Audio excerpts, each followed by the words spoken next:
Hi guys, how are you today? Today I'm going to tell you the story, The Little Match Seller.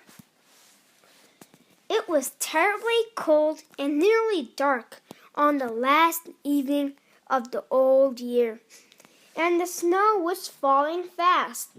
In the cold and the darkness, a poor little girl, with bare head and naked feet, roamed through the streets. It is true she had on a pair of slippers when she left home, but they were not of much use. They were very large, so large indeed. They had belonged to her mother, and the poor little creature had lost them in the running across the street to avoid two carriages that were rolling along at a terrible rate. One of the slippers she could not find, and the boy seized upon the other and ran away with it, saying that he could use it as a cradle when he had children of his own. So the little girl went on with her little naked feet, which were quite red and blue with the cold. In an old apron she carried a number of matches, and had a bundle of them in her hands. No one had bought anything of her the whole day, nor had any one given her even a penny. Shivering with cold and hunger, she crept along. Poor little child, she looked a picture of misery. The snowflakes fell on her long fair hair, which hung in curls on her shoulder, and she regarded them not. Lights were shining from every window, and there was a savory smell of roast goose, for it was New Year's Eve. Yes, she remembered that in a corner between two houses, one of which projected beyond the other, she sank down and huddled herself together.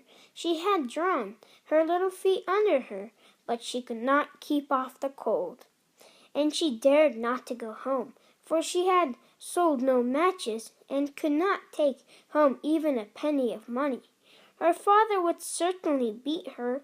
Besides, it was almost as cold at home as here, for they had only the roof to cover them, through which the wind howled, although the largest holes had been stopped up with straws and rags. Her little hands were almost frozen with the cold. Ah! Perhaps a burning match might be some good, if she could draw it from the bundle and strike it against the wall, just to warm her fingers. She drew one out. Scratch! How it sputtered as it burned. It gave a warm, bright light, like a little candle, as she held her hand over it. It was really a wonderful light. It seemed to the little girl that she was sitting by a large iron stove, which with polished brass feet and a brass ornament. How the fire burned and seemed so beautifully warm that the child stretched out her feet as if to warm them, when, lo! The flame of the match went out, the stove vanished, and she had only the remains of the half-burnt match in her hand. She rubbed another match on the wall. It burst into a flame, and where its light fell upon the wall it became as transparent as a veil, and she could see it in the room. The table was covered with a snowy white tablecloth, on which stood a splendid dinner service, and a steaming roast goose, stuffed with apples and dried plums.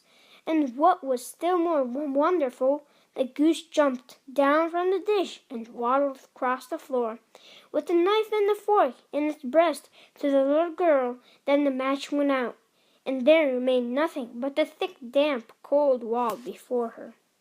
She lighted another match, and then she found herself sitting under a beautiful Christmas tree. It was larger and more beautifully decorated than the one which she had seen through the glass door at the rich merchant's. Thousands of tapers were burning upon the green branches, and colored pictures, like those she had seen in the show windows, looked down upon it all. The little one stretched in her hands towards them, and the match went out. The Christmas lights rose higher and higher, till they looked to her like the stars in the sky. Then she saw a star fall, leaving behind it a bright streak of fire. Someone is dying, thought the little girl. for her old grandmother, the only who had ever loved her and was going now dead. And had he told her that when a star falls, a soul is going up to God? She again rubbed a match on the wall, and the light shone round her. In the brightness stood her old grandmother, clear and shining, yet mild and loving in her appearance. "Grandmother," cried the little one, "oh, take me with you. I know you will go away when the match burns out. You will vanish like the warm stove, the roast goose, and the large, glorious Christmas tree." And she made haste to light the whole bundle of matches, for she wished to keep her grandmother there. And the matches glowed with light that was brighter than the noonday, and her grandmother had never appeared so large or so beautiful. She took the little girl in her arms, and they both flew upwards in the brightness and joy far above the earth, where there was neither cold nor hunger nor pain, for they were with God.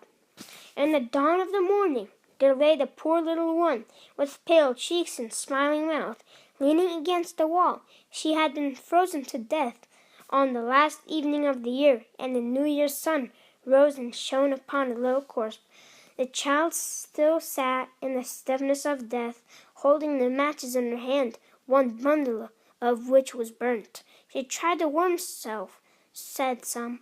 No one imagined what beautiful things she had seen, nor into what glory she had entered with her grandmother on New Year's Day. Bye, guys. Did you like it? I will see you next time. Bye.